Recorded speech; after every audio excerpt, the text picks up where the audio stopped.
WWE's next Saudi Arabia show plans are reportedly in flux. Vince McMahon has given up on a Raw star, and the plans for the next few weeks of Raw might have been leaked. Support WrestleTalk! Give us a subscribe. Hello and welcome to the WrestleTalk Super News. I'm Ollie Davis, wearing a Hawaiian shirt for AEW's Bash at the Beach tonight, in the middle of January, where it's freezing. What the were they thinking? Speaking of inappropriate wrestling shows, WWE are going back to Saudi Arabia soon. Yay, for ethically complicated business relationships. Hot off their WWE In Your Airport pay-per-view on October 31st, also known as Crown Jewel, many wrestlers both reportedly and publicly stated they would never return to Saudi Arabia, following the entire main roster being held on a Saudi airport runway following their last show there, with them all missing the following day's SmackDown broadcast, following WWE's hand to desperately stage an impromptu NXT invasion, which actually turned out to be one of the best TV episodes of the year. We just can't stay mad at you, WWE. And it seems neither can Saudi Arabia, because, as usual, money.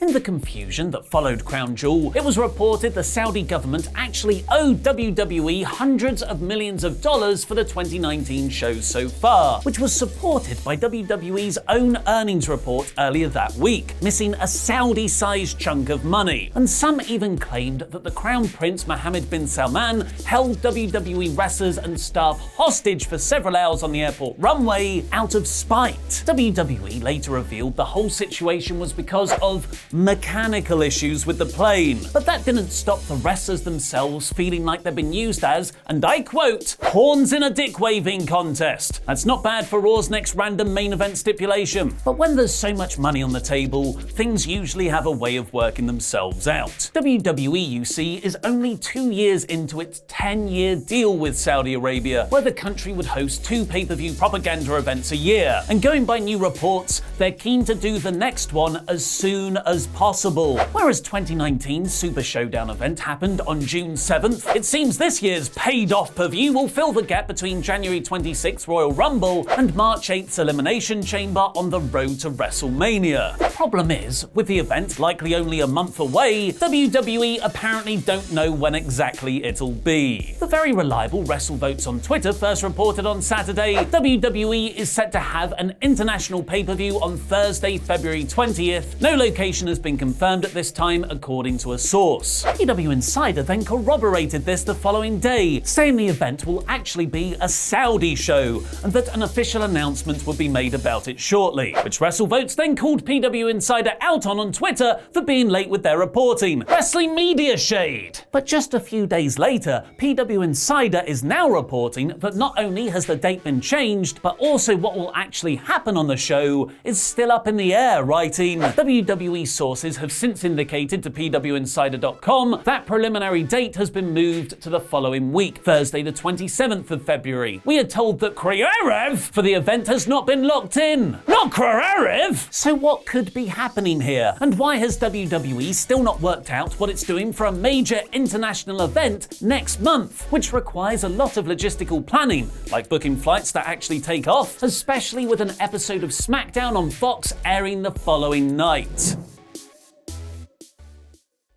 Thanks for your support on Patreon. He's no jackass, Dano.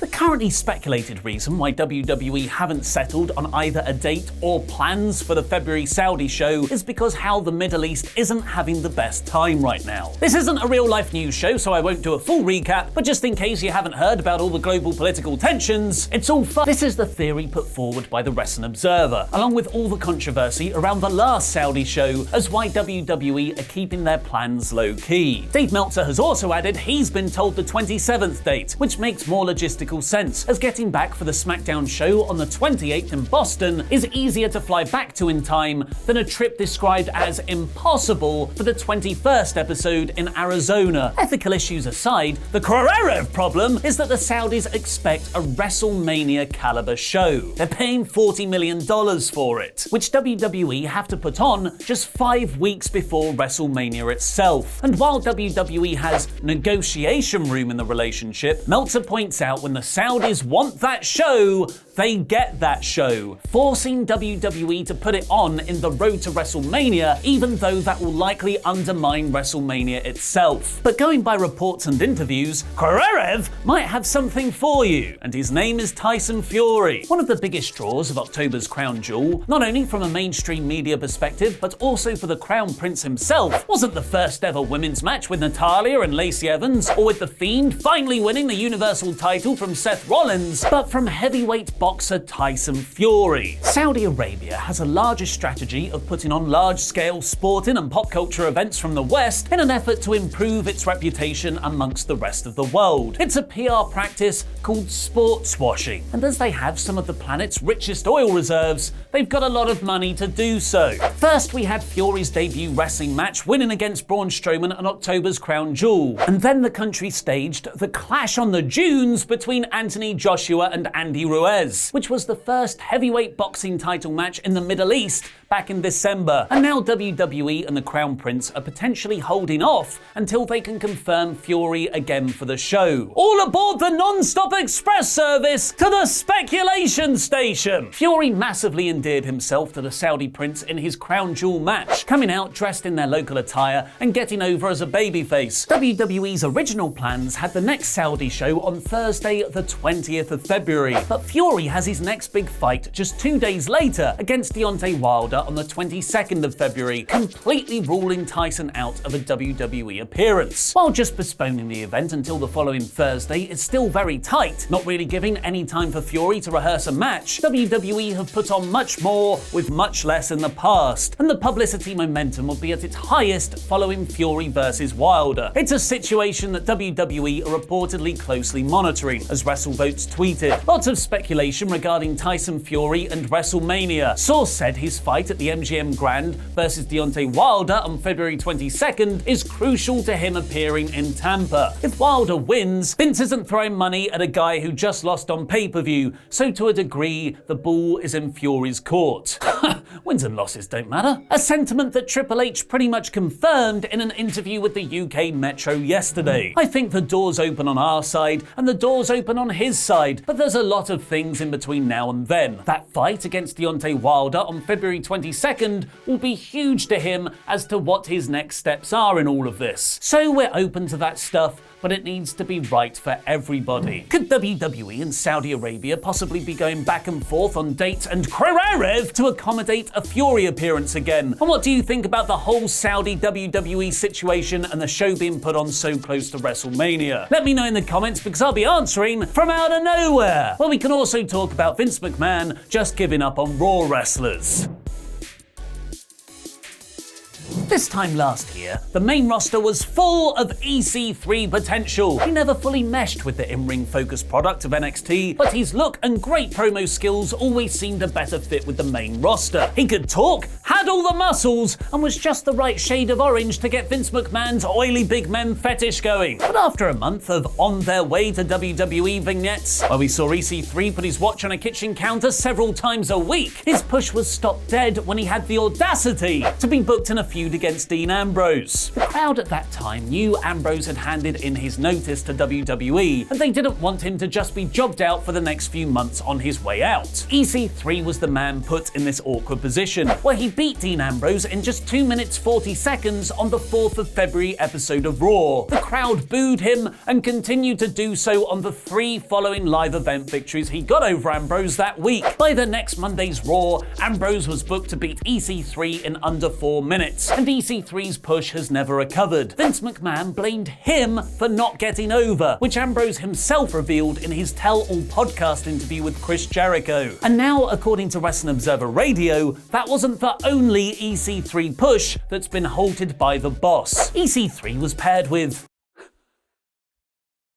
Drake Maverick on WWE live events in April, reuniting their act from TNA, where Maverick was called Rockstar Spud. But Dave Meltzer has now revealed Vince hated that too. So EC3 not being pushed or even appearing on Raw in 2020 isn't down to the show's current executive director Paul Heyman, it's because of Vince giving up on EC3. Despite being drafted to Raw in October, the Cage Match database shows that EC3 hasn't wrestled at all for WWE since the end of September, not on TV, main event, or even house shows. The Wrestling Observer has reported this is due to a concussion he suffered at the time, but he's now been out of action for 3.5 months. EC3 signed a 3-year deal with WWE in January 2018, meaning he still has 1 year left of his contract. At least one person is due a push on Raw soon though, with the Wrestling Observer adding Aleister Black is on track for a big push up the card, which could come sooner rather than later. There's a lot of speculation he could be added to the babyface team in Raw's main event picture right now, to go up against Buddy Murphy again, who joined Seth Rollins and AOP on Monday's episode. He could be replacing The Big Show in that lineup, as Show's return wasn't